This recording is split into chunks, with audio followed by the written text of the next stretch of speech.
2019-20 సంవత్సరానికి గాను డిగ్రీలో అడ్మిషన్ జరుపుతున్నాం. దాదాపుగా అడ్మిషన్స్ లాస్ట్ స్టేజ్కి వచ్చేసినాయి. మాకు కావాల్సిన సంఖ్య ఇప్పటికే వచ్చేసింది. ఇక చాలామంది విద్యార్థుల్లో ప్రత్యేకించి ఓసీ విద్యార్థులు పేరెంట్స్ ఫోన్ చేస్తూ ఉన్నారు.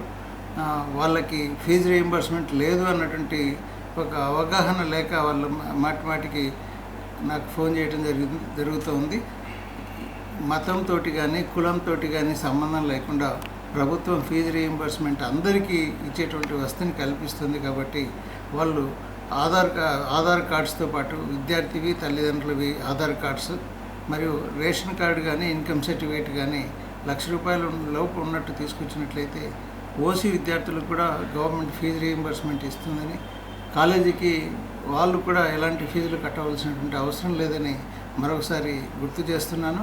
ఈ ఓసీ వాళ్ళకి లేవు అన్నటువంటి తప్పుడు అపోహ ఉంది. దీన్ని గమనించవలసిందిగా ఓసీ విద్యార్థుల తల్లిదండ్రులని కోరుతున్నాను. అదేవిధంగా బీసీ, ఎస్సీ, ఎస్టీ, మైనారిటీ అందరికీ కూడా ఈ అవకాశం ఉంది. కేవలము స్కాలర్షిప్లు మాత్రమే ఓసీ విద్యార్థులకు రావు, కానీ ఫీజు రీయింబర్స్మెంట్ ఉందన్నటువంటి విషయాన్ని గమనించాలి.